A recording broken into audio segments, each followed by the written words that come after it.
Andreas Johnson may have only played 7 minutes last night, but I figured this story was fun to tell because more stitches than minutes played, by the way. 9 stitches. People, first off, it's Johnsson. I was about to ask, is it Johnsson? It's Johnsson. So here's the confusion. So because Romanuk, it was Johnson, Johansson, and then finally Johnsson last night. Johnsson. Johnson. It was spelled Johnson for the longest time, and no one corrected it, and he didn't correct it. And it's funny that we know there's a second S on there, so it's Johnsson. Like the second S means a Y. Means the soft J. Yeah. Yeah, I don't know. This is my favorite story about him, and it doesn't have to do with his name spelling. Okay. He's the 7th round pick in the 2013 draft. Okay? Why? At the time, and this is according to Rory Boylen's piece on Sportsnet.ca. This is a great story. So how did a player selected so late in the NHL draft come on so suddenly and significantly in Sweden's top league? You have to remember that he outscored Alex Wennberg and won the SHL Rookie of the Year. Wennberg went 14th overall. Johnsson went in the 7th round. Wow. Blossoming into one of Toronto's best prospects. Prior to his draft year, the knock on Johnsson was that he had to do with his ability to keep up with game speed and that he lacked drive seen in other players. But as it turned out, he had a case of undiagnosed asthma, which, after proper medication, became less of an impediment. Once it was addressed, he exploded as a top-line producer. Asthma and mono. Liljegren, Johnsson. Yep. Your top 2 prospects in the organization, arguably. Who's a forward prospect better than Johnsson? Who's a defensive prospect better than after? Because I don't know if Dermott's a prospect anymore. No. So you nailed it. Wow. That's a way I had not thought of it. But here, read the sentence before. Before the asthma.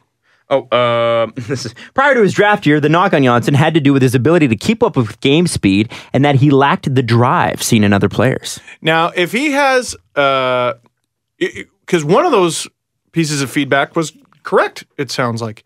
He wasn't able lack the game speed. Wasn't able to keep up with game speed. What's the second one? That he lacked drive. Lacked drive, man.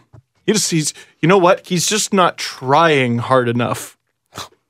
He's just, maybe he can't breathe. Yeah, he lacks heart and lungs. Lungs. I have asthma. You can't just try through it. But I bet if you tried, you could. Your lungs literally fill with water. No, that's or fluid. No, yeah, but have you ever tried playing through it? Yes. Adam, have you ever tried being Canadian through asthma? If your shoulder hurts and it requires surgery, you better play the next 2 games.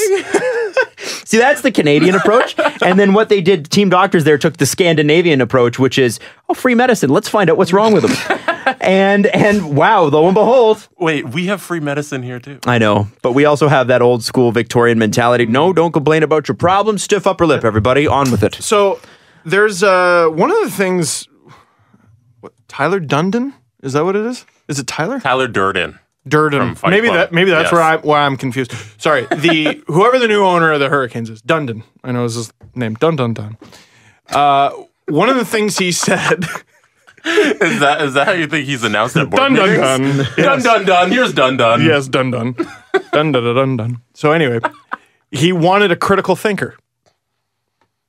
Now, how much critical thinking do you think went into the scouting report that said, it just looks like he's not trying? Is that how much research was put into? You know what? He just doesn't look like he's trying. Because if you met the player, you'd probably be able to figure out whether they cared or not, right? You get a sense of their attitude, wouldn't you? Yeah. What if he's panting a lot when he's talking to you? Well, no, but seems like he has a lot of trouble breathing out. When you meet someone, you kind of get a sense of their attitude, right? Nah, but I had to leave after the second period, Adam. That's okay. I would love an explanation from anyone listening to this show. Why do a lot of scouts leave after the second period? That does happen a lot. It does. Why? Isn't the third period is kind of where the pressure cooker situations tend to happen. It's where the most games are won. Yeah. That's when you find out what a player is. I guess you're only looking for certain things or whatever, but stick around for the third period. You might learn something.